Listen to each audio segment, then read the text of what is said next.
하나님 말씀 고린도전서 2장 봅니다. 그런 교재는 틀리게 나왔습니다.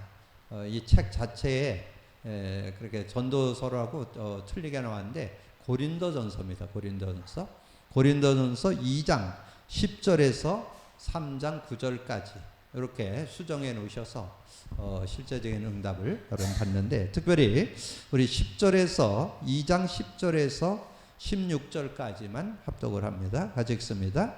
오직 하나님이 성령으로 이것을 우리에게 보이셨으니 성령은 모든 것 곧 하나님의 깊은 것까지라도 통달하시느니라.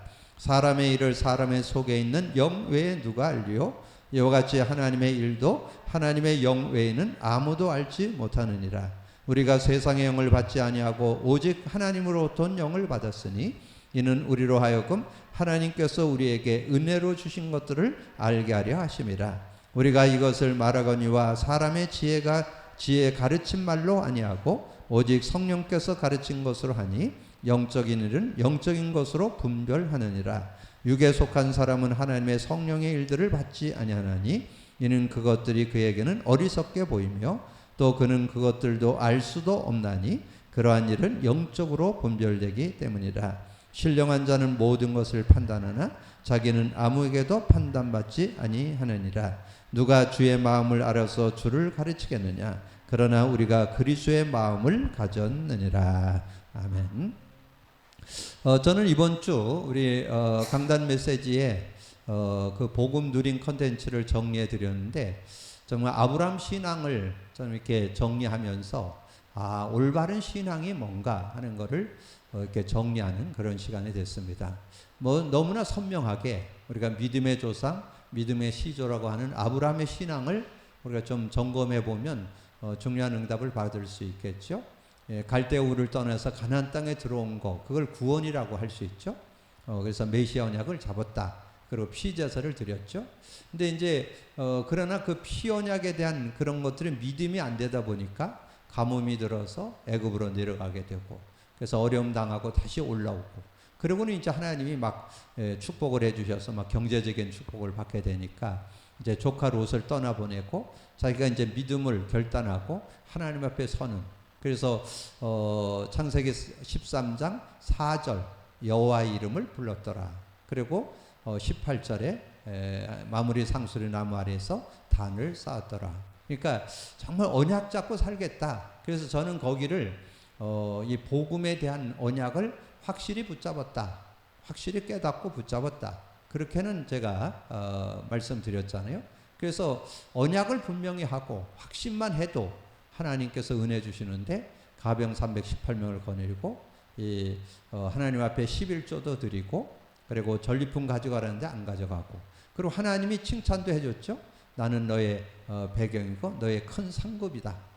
그렇게 말씀을 하니까, 근데 이제 중요한 게 거기에요. 이제 하나님이 그렇게 그 신앙에 대해서 정말 하나님을 바라보고 단을 쌓고 이러는 걸 보면서 칭찬했는데, 그 내면의 깊음 속에는 불신앙이 있다는 거. 나의 상속자는 여기 옆에 있는 엘리에셀이라고. 그리고 하나님이 직접 그 피제사 드릴 것을 명령했죠. 짐승까지 지정을 해주면서 피제사를 드렸는데, 결국은 깊은 잠이 들었는데 흑암이 그를 덮고 두려움이 그에게 임했더라. 그 말은 흑암을 해결 못하고 그리고 두려움을 이기지 못하는 그런 모습을 볼 수 있잖아요. 그러면서 16장에 완전 육신적인 모습 나오죠. 이제 한 10년쯤 지냈는데 아이 준다 그랬는데 아이 안 주니까 그냥 인본주의 쓰죠. 그래서 애굽 내려갔다 올라올 때 데려온 하갈 취해가지고 아이를 낳는데, 그게 결국은 가정의 분란이 되는 그런 모습이잖아요. 그래서 이제 하나님께서 완전히 이름까지 바꾸죠. 아브라함을 아브라함으로, 사레를 사라로, 그렇게 해서 열국의 아비, 열국의 어미로 그렇게 바꿔주면서 할례를 제정을 하죠. 할례를 제정하면서 이제 아브라함이 할례를 받은 때가 99세였더라. 그러니까 99세에 이제 그 언약의 의미가 완전히 내 것 되어지면서 그 다음부터는 완전히 모든 것이 누려지는 그런 신앙이었잖아요. 이제 아이 못 낳던 아이도 낳게 되고, 소돔과 고모라 멸망에 대한 내용도 알게 되고, 그리고 이 아비멜렉이라고 하는 그 지역에 있는 사람을 만나는데도 실수했지만 그것도 은혜 가운데 이렇게 잘 풀어가는 그런 모습도 있고, 하나님의 시험을 받았는데도 전혀 거기에 동요 안 되고 정말 믿음 고백을 하는, 그래서 어느 정도냐, 아들을 죽일지라도 하나님이 살리실 것을 믿었다, 그렇게 성경이 기록하고 있습니다. 그 정도로 이 아브라함이 믿음을 갖고, 그러니까 그 삶이 어땠을까요? 창세기 24장 1절에 아브라함이 나이 많아 늙음에 하나님이 그의 범사에 형통케 하셨더라. 그리고는 이제 25장 7절에 보면 아브라함의 향년은 175세라. 그래서 175세를 살고 이렇게 가게 된 그런 모습을 보게 되는데, 그래서 아브라함의 신앙의 여정을 100년으로 볼 때 24년은 복음은 갖고 있었어요. 복음은 갖고 있고 또 복음의 답도 냈어. 복음이 모든 것이고 모든 것, 복음을 잡고 있더니 막 축복받고 막 이런 것도 경험했잖아요. 근데 실제 내면 문제까지 해결하는 누림 속으로는 못 들어갔다는 거죠. 그래서 아브라함의 생애를 볼 때 24년은 못 누렸고 100년은 누렸다, 이렇게. 그래서 저는 요즘에 신앙인이 복음 누림을 찾아내지 않는다면 올바른 신앙생활 할 수 없다. 그래서 지금 많은 그런 교회가 이제 축소되어지고 신앙생활 하다가 주저앉는 이들이 많은 이런 시대에 우리가 살고 있잖아요. 그 이유는 딴 거 없어요. 복음의 가치 발견이 안 된 거죠. 구원뿐만 아니라 완전 승리의 길, 누림의 길이라는 거. 복음 갖고 살면 내 자신도 이길 수 있고 어떤 인간관계 다 넘어설 수 있고 어떤 상황이 와도 다 이길 수 있는 그런 능력이 그 안에 들어있는데 그거를 못 찾아내는 그런 모습, 안타까운 그런 모습을 보게 되죠. 자, 그러면 오늘 그리스도가 주인되면, 그리스도가 주인된다. 그리스도가 주인된다면, 그래서 여러분이 이제 메시지는 지금 많이 들어서 우리가 신앙생활 하면서 예수 그리스도를 구주로는 믿는데 주인으로는 잘 안 믿는다. 그래서 생활 속에 예수를 주인으로 모셔야 된다. 그 얘기는 많이 들었어요. 근데 주인 된다는 말이 뭔 뜻이냐? 주인 됐을 때 내 삶에 진짜 그 복음의 능력을 의지해야 되는데 예수님을 주인이라고 고백을 해놓고는 복음은 안 잡아요. 그래서 여러분이 꼭 기억할 것은 오늘 그리스도의 주인 되심을 제대로 알려면, 자, 오늘 그리스도의 주인 되심, 이게 제대로 돼야 되는데, 근데 이 내용을 여러분 잘 가지고 있어야 돼요. 그리스도가 주인 되심이 뭐냐 하는 거죠. 그러니까 내 삶이나 내 인생이나 내 일을 예수님께 맡긴다, 그것도 틀린 말은 아니지만 그 과정은 한게 있어요.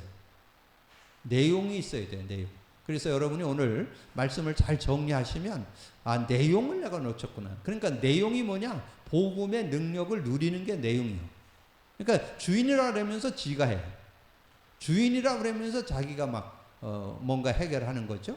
그거는 주인으로, 말만 주인으로 모신 거지 내용이 없는 그런 모습이 될 수 있다니까. 그래서 오늘 예수 그리스도의 주인 되심을 우리가 어떻게 가져야 되겠는가. 자, 그러면 이제 우리가 그리스도 누림이 되잖아요. 그리스도 누림이 돼야 되는데, 자, 그리스도 누림을 하려면 어떻게 돼요? 마태복음 16장 16절이 정말 고백되어야 되죠. 주는 그리스도시요 살아계신 하나님의 아들이다 고백되어야 되고, 그리고 이 오늘 본문 내용이 사도 바울이 증거한 내용이니까 사도 바울을 같이 겸해서, 그러면 사도 바울이 그리스도로 담는 게 어디예요? 사도행전 9장 5절이죠. 강한 빛이 내려 비치면서 눈이 어두워졌는데 음성이 들리는 거예요. 사울아 사울아 네가 왜 날 박해하냐?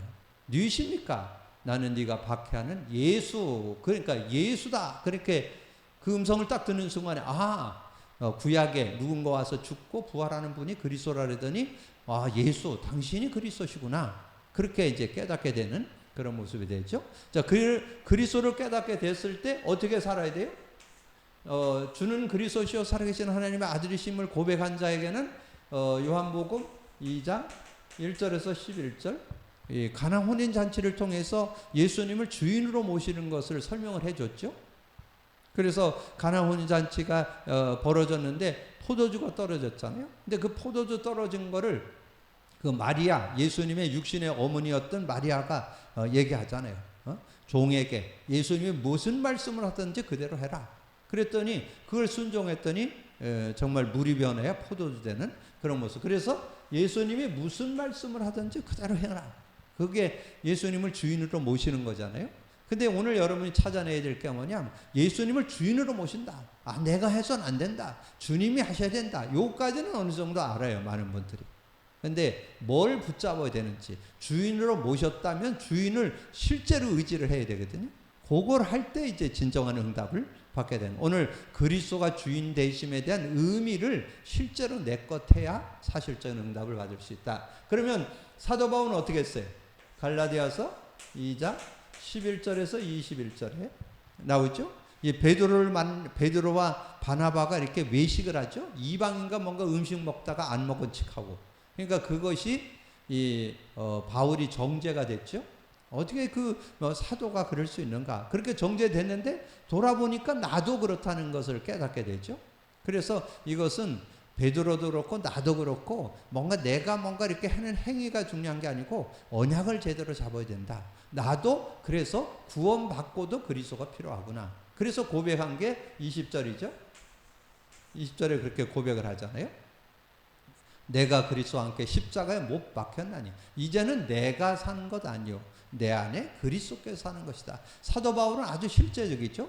이 요한복음 2장을 통해서는 그냥 우리가 삶을 살아가는데 예수님이 주인 되어야 된다. 모든 것의 주인 되어야 된다. 그런 의미지만 이 갈라디아에서는 실제적으로 우리가 주인 되는데 예수님을 실제로 그리스도로 모셔야 된다. 오직 내 안에 그리스도께서 사시는 것이다. 이렇게 정리를 하게 되는 그런 모습을 보게 되죠. 이렇게 정리를 해서 사실적인 응답을 받고, 그러면 이제 실제적인 응답은 이 성령의 역사를 우리가 누려야 되잖아요. 실제 성령 누림, 성령의 누림이 있어요. 성령 누림. 성령의 누림을 우리가 실제해야 사실적인 응답을 받을 수 있잖아요. 그래서 요한복음 1장 12절 13절에 우리가 예수님을 영접하게 될 때 많은 분들이 우리가 영접하는 자, 곧 그러면 자 하나님 자녀가 되는 권세, 여기에 좀 많이 강조를 했죠. 물론 귀해요. 그것도 우리 신분 자체가 마귀 자녀였다가 하나님 자녀가 됐으니까 굉장한 거죠. 근데 여기에서 중요한 게 13절이라 그랬죠. 이는 혈통으로나 육정으로 나지 않고 하나님께로 나는 하나님의 성령을 소유하게 된. 그래서 어떻게 됐어요? 고린도전서 2장 12절에 그 내용을 구체적으로 얘기하죠. 우리가 세상의 영을 받지 않고 하나님께로 온 영을 받았으니 이는 하나님께서 은혜로 주신 것들을 알게 하려 하십니다. 이 성령 누림이 실제 되어질 때 사실적인 응답을 받는다는 거죠. 그래서 영접했을 때 요한복음 14장 16, 17절에 보혜사 성령이 영원히 우리 함께 계시고 우리 속에 계심을 이렇게 말씀하죠. 근데 그분은 진리의 영이라 그렇게 설명을 했잖아요. 그러면서 이제 오늘 읽은 고린도전서 2장 내용에 보면 특별히 13절에서 16절에 보면 이제 성령을 소유한 사람이 어떻게 성령의 인도를 받아야 되는 내용을 아주 구체적으로 설명했죠. 13절에 우리가 이것을 말하거니와 사람의 지혜의 가르침을로 아니하고 오직 성령께서 가르친 것으로 하니 영적인 것은 영적으로 분별하느니라. 육에 속한 사람은 하나님의 성령의 일들을 받지 않은 이는 그것들이 그에게는 어리석게 보이고 또 그것을 알 수도 없습니다. 그러나 그러한 일은 영적으로 분별되기 때문이다. 근데 중요한 게 여기에서 15절이죠. 늘 말씀드렸죠. 신령한 자는 모든 것을 판단하나 자기는 아무에게도 판단받지 않는 그런 삶이 되는 거죠. 그래서 이 고린도전서 2장 성령이 함께 하는 사람은 성령을 조금만 성령의 누림이 되면 신령한 자의 축복을 우리가 어떻게 신령해요? 성령과 함께 사는 걸 신령하다고. 신령한 자. 그러니까 신령한 자는 뭐라 했어요? 모든 것을 판단하나 자기는 아무에게도 판단받지 않아요. 왜냐하면 그 사람이 판단의 수준을 넘어서는 성령의 지혜를 갖고 살기 때문에 분별이 안 되는 거죠. 그런 응답을 받게 되는 이게 성령 누림이에요. 성령 누림이 뭐냐? 신령한 자의 삶을 사는 게 성령 누림이에요. 그러니까 비교가 안 되죠. 세상 사람들의 IQ는 200인데 우리는 무한대를 누리고 있으니까 그 내용을 한 요절로 얘기하면 15절이에요. 성령 누림 속에 뭐가 되느냐? 신령한 자는 모든 것을 판단하나 자기는 아무에게도 판단받지 않는. 얼마나 확실한 그 언약과 그 축복을 우리에게 주셨는가를 알 수 있죠. 그러면 이제 우리가 우리의 신앙생활이 뭐예요? 이 성령의 역사를, 이제 성령의 역사 속에 우리가 사는 게 신앙생활이잖아요. 그래서 이 성령의 역사를 사실적으로 누리는데 초대교회가 성령의 역사를 누리는데 어떻게 누렸어요? 초대교회가 성령의 역사를 누리는데 요한복음 14장 16절에서 27절에 이 성령이 영원히 함께하고 성령의 인도받는 게 신앙생활이에요. 신앙생활은 다른 거 아니에요. 성령 인도받는 거. 이게 간단한 얘기인데 이거를 의지하는 사람이 별로 없어. 26절. 보혜사, 그 아버지께서 내 이름으로 보낼 성령, 그가 모든 거 가르쳐주고 내가 내게 말한 모든 거 생각나게 하리라. 그러니까 여러분이 최고 멋진 인생 사는 길이 뭐냐? 성령 인도받는 거예요. 성령의 인도받으면 여러분 불신자 세상 사람과 견줄 수 없는 놀라운 지혜와 명철이 그 안에 들어있습니다. 그거를 누릴 수 있어야 돼요. 그래서 전혀 모자라요. 그래서 구약의 성도들, 여러분 한마디로 얘기해도 요셉이 왜 승리했어요? 임마누엘이잖아요. 임마누엘. 노예로 가도 승리하고 감옥 가도 승리하고 바울 그 시대 최고의 임금이라는 강대국의 왕 앞에서도 당당하게 얘기할 수 있는 그런 사람. 왜 그랬을까요? 하나님의 영에 감동됐으니까. 성령에 감동된 사람은 그렇게. 그래서 초대교회는 뭐 어디에 있든지 전혀 구람이 없잖아요. 당당하게 살아가는 그런 모습이 됐잖아요. 그래서 왜 그랬냐? 이들에게는 이 비밀이 있어요. 지금까지는 너희가 내 이름을 구하지 않았으나 구하면 받으리. 구하기만 하면 받아. 구하기만 하면 성령 받아요. 그래서 성령 충만함을 입으니까 큰 기쁨. 그래서 지금까지는 너희가 내 이름을 구하지 않았으나 구하라 그러면 받으리니 너희 기쁨이 충만하라. 성령 받으면 어떤 문제든지 해결되기 때문에. 그래서 나오잖아요. 그 앞에 13절에 답 줬죠. 그러나 진리의 성령이 오시면 진리 가운데에도 인도하고 장래일도 알게 하고. 33절은 뭐였어요? 이것을 너에게 이르는 것은 너희가 내 안에서 평안을 누리게 하려 함이라. 아까 우리 찬송 드렸죠? 하나님의 은혜 가운데 182장 찬송 드리면서 정말 우리 안에 평화, 기쁨, 행복이 있는 그런 축복, 세상이 줄 수 없는 평안이 우리에게 있잖아요. 그런 축복. 그러면서 사도행전 1장 8절에 오직 성령이 너에게 임하시면 너희가 권능. 여기에는 비밀이 들어있어요. 오직 성령이 너에게 임하시면 권능 속에 비밀이 들어있어요.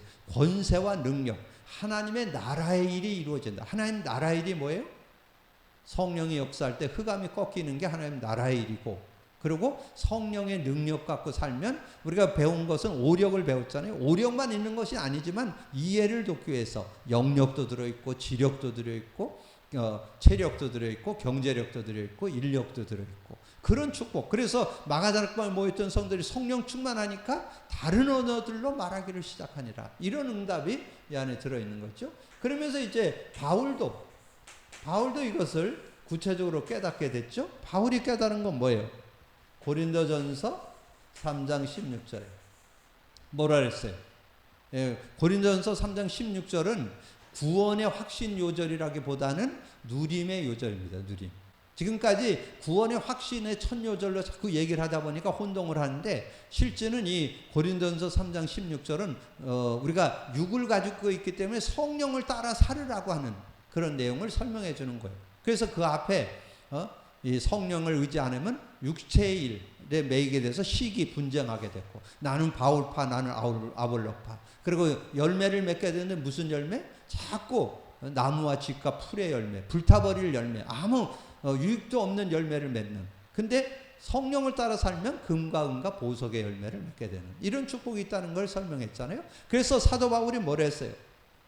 갈라디아서 5장 16절. 성령 내가 이르노니. 사도 바울이 당당하게 얘기했어요. 얼마나 지식이 많고 엘리트였던 사도 바울이 그거 가지고는 그걸 나중에 뭐라 했어요? 자기가 가지고 있는 지식 배경 이건 배설물.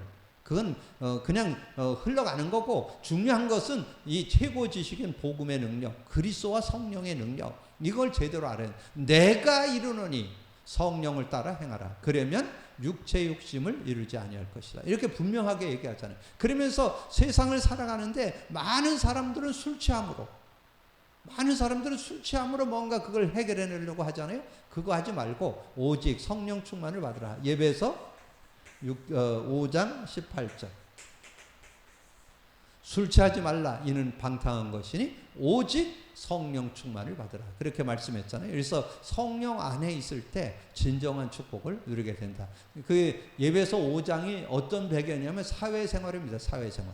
여러분 사회생활, 직장생활, 산업 뭐 여러 가지 일을 해나가잖아요. 근데 일을 해나가는데 세상 사람들은 뭐 가지고 하느냐? 대부분 다 뭔가 술 취함을 가지고 술 가지고 뭔가 풀어내는데 너희는 그거 가지고 하지 말고 오직 성령 충만을 받으라. 성령의 능력을 가지고 인도받아야 될 것을 말씀해 주는 거죠.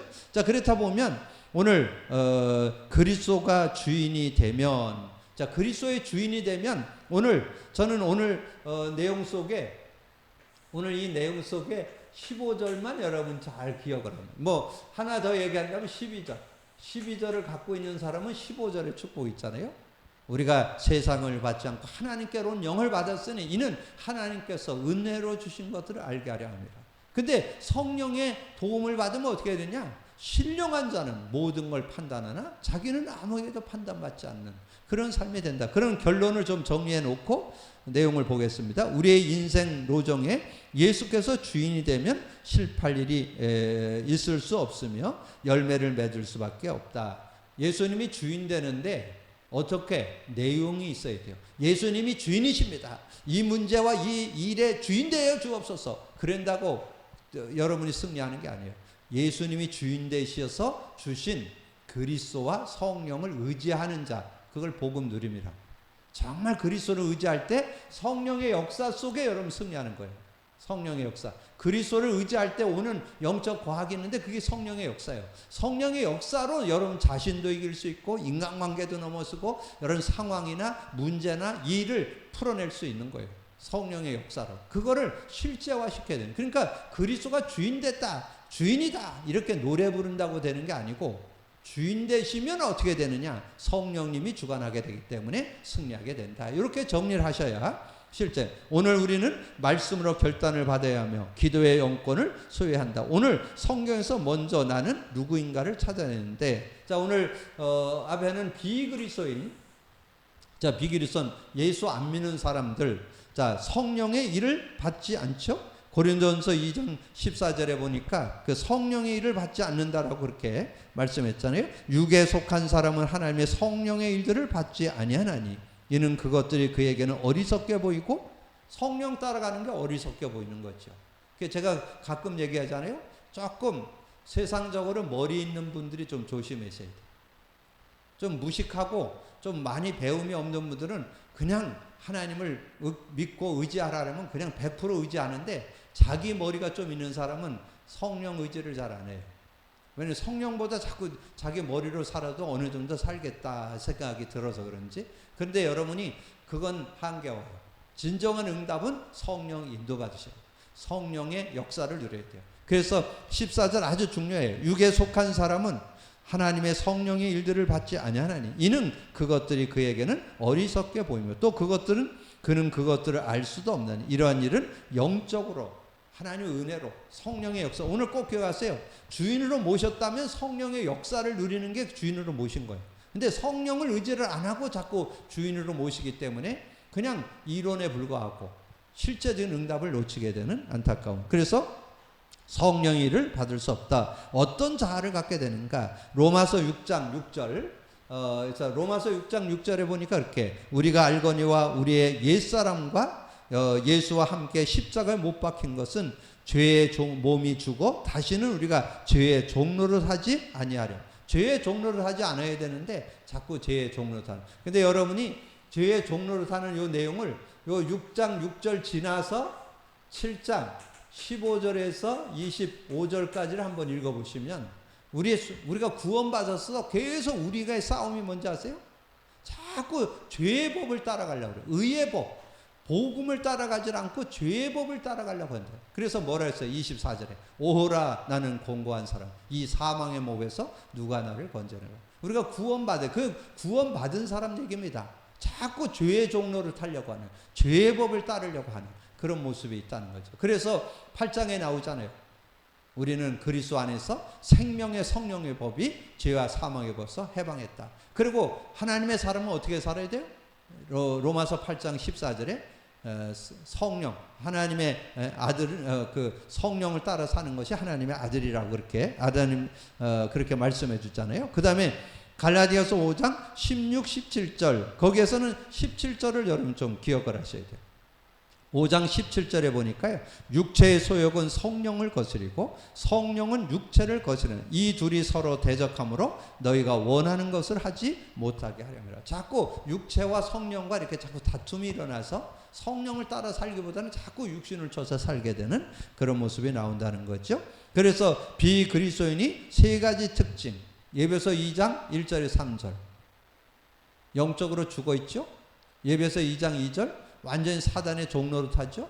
2장 3절 진노의 자녀로 늘 고통을 당하게 되는, 그래서 세 가지 근본 문제에 계속 걸려든다는 거죠. 하나님을 떠나 있고 이 사단에게 속해 있고 이 죄의 법에 저주 재앙 가운데 살게 되는 그런 고통이 있다. 그리고 마음의 상태, 예레미야 17장 9절 만물보다 거짓되고 심히 부패한 것은 마음이라 누가 능히 이를 알리오마는. 심히 부패한 것이 우리의 마음이다. 자, 마음속의 죄악, 마가복음 7장 20절에서 23절 또 이르시되 사람에게서 나오는 것이 사람을 더럽게 하느니라. 속에서 곧 사람의 속에서 나오는 것은 악한 생각, 곧 음행과 음란과 도덕질과 살인과 간음과 탐욕과 악독과 속임과 음탕함과 질투와 해방과 비방과 교만과 우매함이니 이 모든 악한 것이 다 속에서 나와서 사람을 더럽게 하느니라. 그래서 여기에 여러분 여기에다가는 그거를 하나 더 써놓으시면 돼요. 마가복음 7장 20절 요거는 이제 그 예수님이 말씀하신 내용이지만 여러분 갈라디아서를 여기다 같이 연결. 갈라디아서 5장 19절에서 21절 얘기했죠. 육체의 일은 현저하니 그러면서 말씀드렸잖아요. 아주 더 구체적으로 지금 요즘 세대에 사람들에게 많이 일어나는 그런 내용들, 그래서 내면의 깊은 곳에서 일어나는 것을 마가복음 7장 20절에서 23절에서 잘 정리해 줬고, 그거와 연결해서 여러분이 그 갈라디아서 5장 19절 21절을 여러분 참고를 하시면 육체의 일, 거기에 15가지가 나오잖아요. 그래서 그런 모습에 우리가 자꾸 휘말려들 수 있다는 것을 정리해 놓으시면 되겠죠. 그래서 이것은 구원 받았어도 그렇고 구원 못 받은 사람은 당연하고 구원 받은 사람도 그렇게 된다. 그래서 여기다 하나 더 쓴다면 로마서 1장 28절에서 31절 여기에 보면 마음에 하나님을 두기를 싫어하는 사람은 21가지죠. 21가지. 근데 21가지냐 15가지냐 도끼객견이에요. 그래서 여러분이 기억할 거는 여러분이 성령의 도움을 안 받으면, 여기에 키가 뭐냐면 구원받고도 성령의 도움을 안 받으면 자꾸 육체의 일에 매인다는 거예요. 그래서 성령의 도움을 받고 사는 그런 모습이 되어야 된다. 그래서 하나님과의 관계, 아들을 믿는 자에게는 영생이 있고 아들에게 순종하지 아니하는 자는 영생을 보지 못하고 도리어 하나님의 진노가 그 위에 머물러 있는, 하나님의 진노 가운데 사는 그런 인생이 되어진다는 걸 말씀했죠. 그러면 구원받은 육의 사람, 자, 구원받은 육의 사람은 어떤 거냐? 육에 속한 자로 살아간다는 거죠. 구원받았을지라도 육에 속한 사람으로 살아간다. 요한복음 3장 1절에서 3절 니고데모에 대한 얘기죠.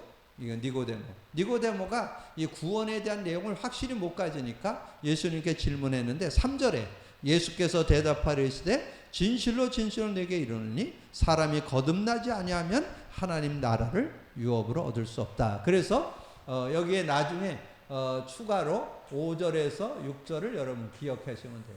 5절에서 6절에 보면 물과 성령으로 거듭나야 된다 하는 걸 말씀했고, 6절에 육으로 난 건 육이고 영으로 난 건 영이다 이렇게 정리를 해줬습니다. 자, 그리고 영적 유산 영적 유산 뭐예요? 그럼 그 창세기 3장 20절 하와가 산자의 어머니가 되어서 자꾸 그 자손들에게도 영적 유산이 대물림된다. 그래서 결국은 가인과 아벨이 그 가인이 언약에 대한 거를 못 잡고 자기 생각 기준으로 살다 보니까 결국은 살인자가 됐고 그런 모습이 됐잖아요. 그래서 영적 유산 대물림이 되는데 성경을 좀 참고한다면 출애굽기 20장 4절 5절 특별히 우리가 명절을 지났는데 아직도 제사 문화에 대한 그것을 잘 몰라요.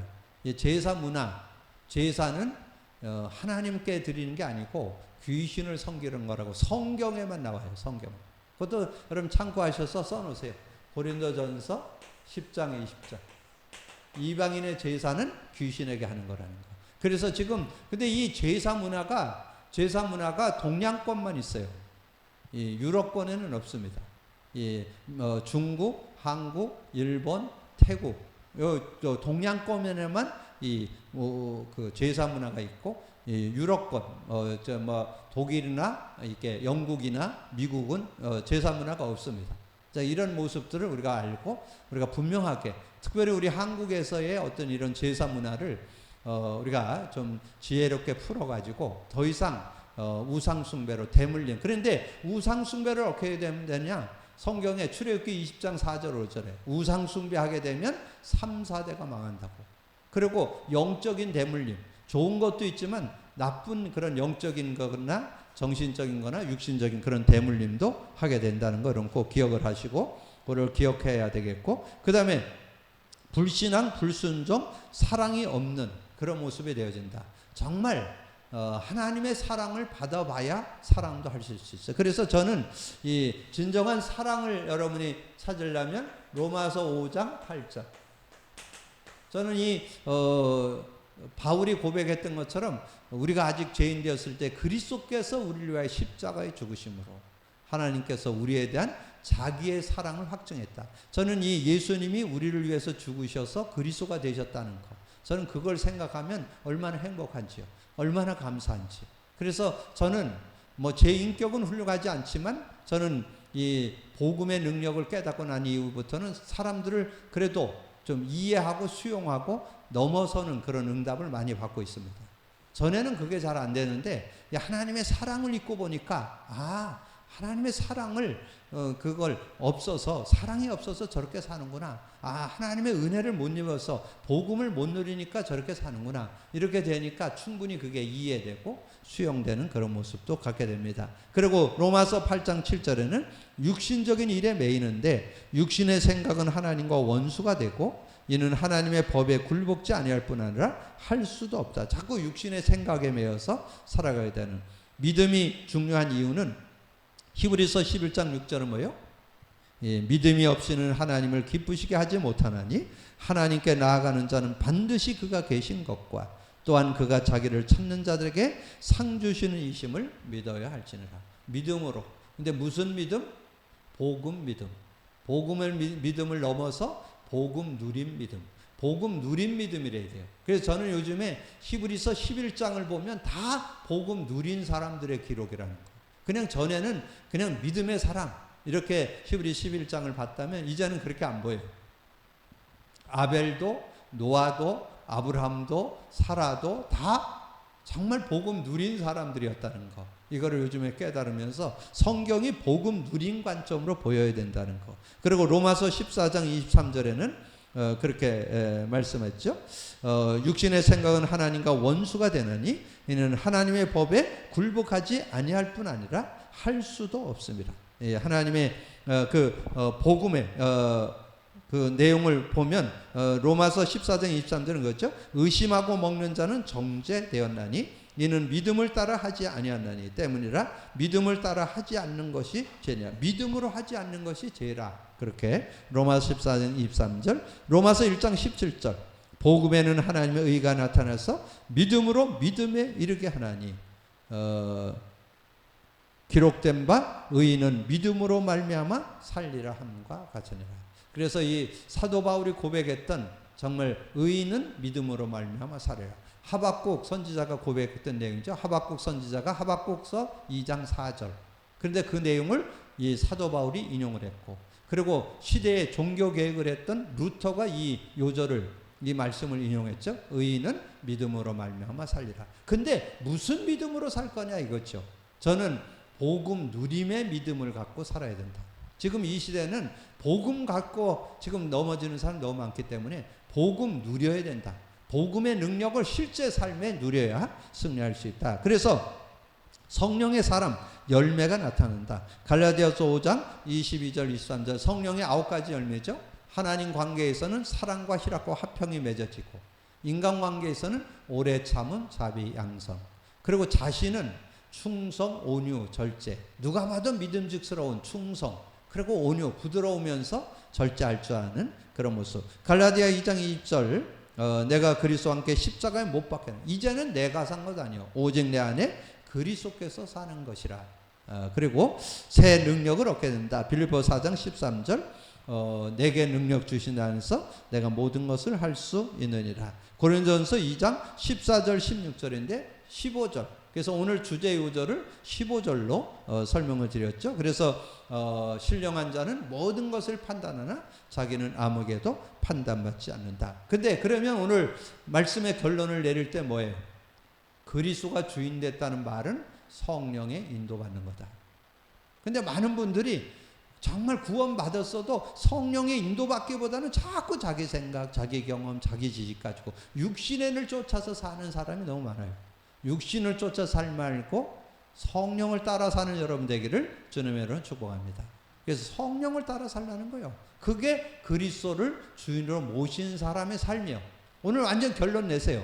그리스도를 주인으로 모셨다는 말은 성령의 인도받고 사는 거, 그게 그리스도를 주인으로 모신 삶이다. 그래서 아까 서론에서 드렸던 내용 중에 이 성령의 역사를 실제로 의지하는 것을 가리켜서 여러분이 그리스도가 주인 됐다. 그리스도가 주인 됐다라면서 내 힘으로 사는 게 아니고, 주인이라고 그러면서 내 방법, 내 수단, 내 경험 가지고 사는 게 아니고, 정말 성령의 역사를 의지하면서 초대교회처럼 바울처럼 성령을 의지하면서 사는 게 그리스도를 주인으로 모신 사람의 삶이다. 이렇게 정리를 하시면 승리하는 여러분 될 줄로 믿습니다. 믿음으로 누리기를 주님으로 축복합니다. 주님 감사합니다. 오늘도 귀한 은혜 주시고 귀한 말씀 또 나눌 수 있도록 은혜 주신 거 감사합니다. 듣는 말씀을 언약으로 잡되 그리스도가 주인 되심 우리가 많이 알고 믿고 왔던 그런 모습이지만, 이제 실제로 성령의 인도받는 것이, 성령의 도움을 받고 사는 것이, 성령을 따라 사는 것이 그리스도를 주인으로 모시고 사는 것을